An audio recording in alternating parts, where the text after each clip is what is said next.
मिनश्शैतानिर्रजीम बिस्मिल्लाहिर्रहमानिर्रहीम। नाज़रीन, आज का हमारा लीगल टॉपिक इंतहाई अहमियत का हामिल है।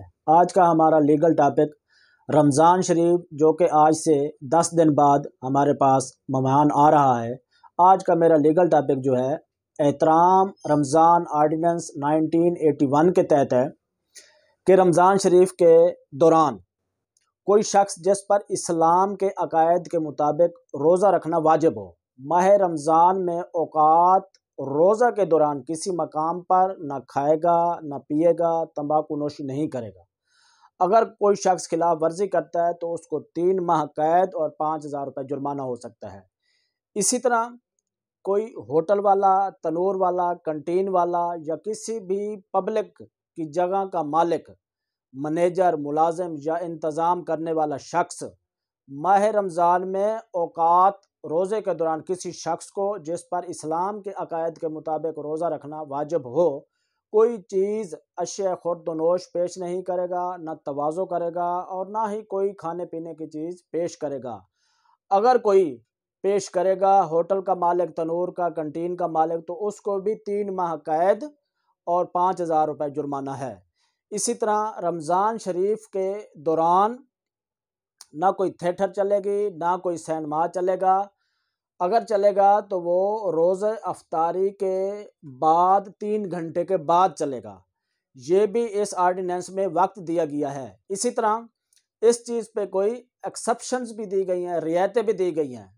रियायतें ये हैं कि कोई शख्स जो है वो कंटीन चला रहा है, बावर्ची खाना चला रहा है जो मरीज़ों को खाना मुहैया करता है। इसी तरह रेलवे स्टेशन के अहाता के अंदर भी ये चीज़ें अशिया खुर्दनोश वो शख्स खा पी सकता है। ट्रेन में कोई तनूर है वो भी इस्तेमाल खाने पीने के लिए इस्तेमाल किया जा सकता है। ट्रेन के अंदर कोई स्टॉल है या कोई पेशावर ठेले वाला शख्स है, छोटी मोटी अशिया वो बेच सकता है। इसी तरह हवाई अड्डे पर जो है वो भी ये चीज़ें इस्तेमाल की जा सकती हैं। बस स्टैंड पर भी इस्तेमाल की जा सकती हैं। इसी तरह बस स्टैंड के अहाता के अंदर ट्रेन के बावर्ची खाना में भी ये चीज़ें इस्तेमाल की जा सकती हैं। इसी तरह प्राइमरी स्कूल है छोटे बच्चों का, वहाँ पर भी कंटीन इस्तेमाल की जा सकती है। खाने पीने की चीज़ें वहाँ पर भी इस्तेमाल की जा सकती हैं।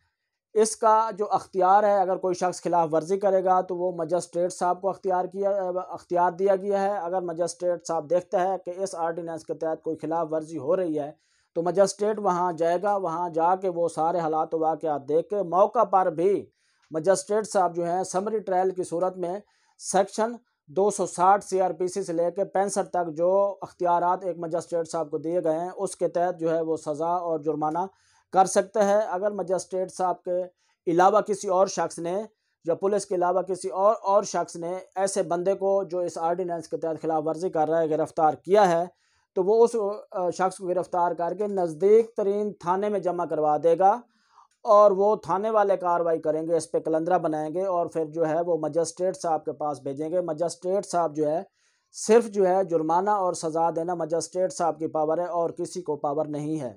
तो ये इंतहाई अहमियत का हामिल था क्योंकि हम मुसलमान हैं, हमारा अकीदा जो है वो मुसलमानों वाला है, हमारे ऊपर रोज़े फ़र्ज़ हैं, हमें रमज़ान शरीफ का एहतराम करना चाहिए। इसकी खिलाफ वर्जी अगर कोई करेगा तो उसके लिए सज़ा भी मुकर्रर है। तो ये इंतहाई अहमियत का हामिल टॉपिक था, आपसे शेयर करना ज़रूरी था। बहुत बहुत शुक्रिया।